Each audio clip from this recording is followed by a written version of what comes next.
Dear Africans, join me as I delve into an important issue that probably makes the difference between economic prosperity and poverty in Africa.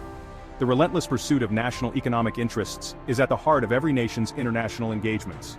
Countries engage in foreign trade, in foreign investments, and in foreign assistance, with the ultimate goal of advancing their own economic interests. This has been demonstrated time and again over the last centuries, both in a global context and specifically with respect to Africa. If you're new to this channel, please subscribe and turn on the notifications to receive similar insights on Africa's economic development.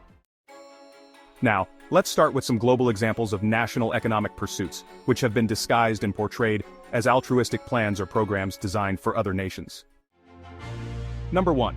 The European Recovery Program, famously known as the Marshall Plan, which was launched by the United States in 1948, after the Second World War. On the surface, this was framed as an international aid to rebuild war-torn Europe. However, the underlying motive was the revival of post-war Europe to become a stable trade partner for the US, and a buffer against communism. The $13 billion expenditure at the time, which is over $140 billion in current value, helped to ensure American producers had markets to export goods to, thus stimulating both European recovery and American prosperity. Number 2. The Bretton Woods system, established in 1944. The establishment of the International Monetary Fund, IMF, and the World Bank at the Bretton Woods Conference laid the foundation for a new global financial system. Although these institutions were formally designed to stabilize the international financial system, they ultimately reinforced U.S. economic dominance. By pegging global currencies to the dollar and positioning the U.S. as the world's primary lender, America ensured a system where its own economic interests have been prioritized for decades. This system is now being challenged by the BRICS nations, led by China. Number 3. China's Belt and Road Initiative, or BRI, is a more recent example of a nation advancing its own economic interests under the guise of international cooperation.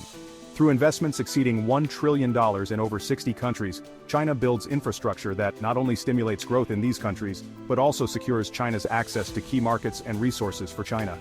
From ports in Sri Lanka to railways in Kenya, the BRI boosts China's global influence and opens trade routes critical to its long-term prosperity.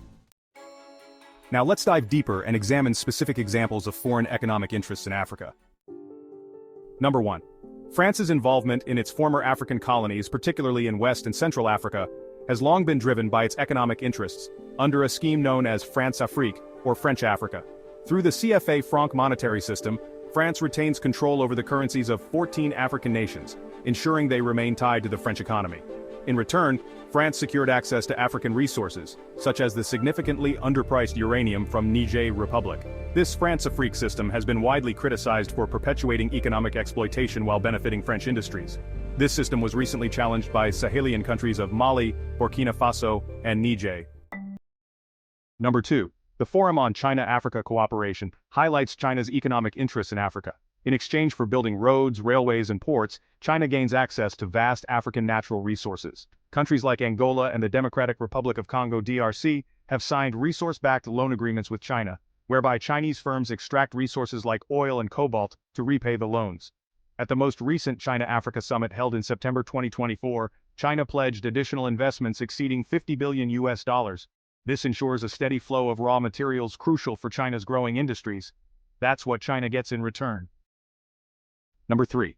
Indian pharmaceutical companies have established manufacturing facilities in South Africa and Nigeria, targeting the vast African market for generic medicines. This serves India's economic interests by increasing its export of active pharmaceutical ingredients produced by India's petrochemical industry.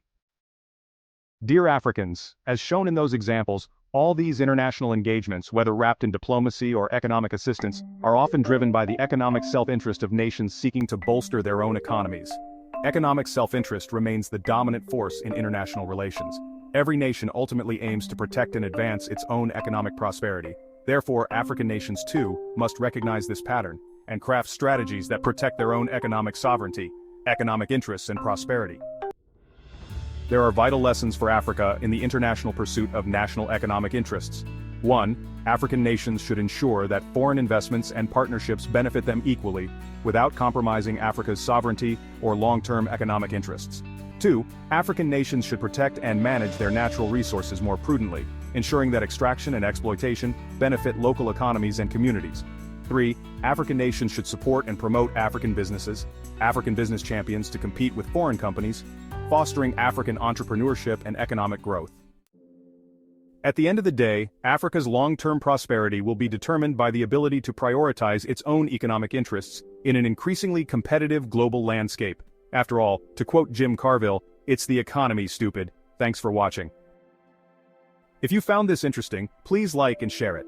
And if you're new to this channel, remember to subscribe to receive similar insights on Africa's economic development and watch other videos.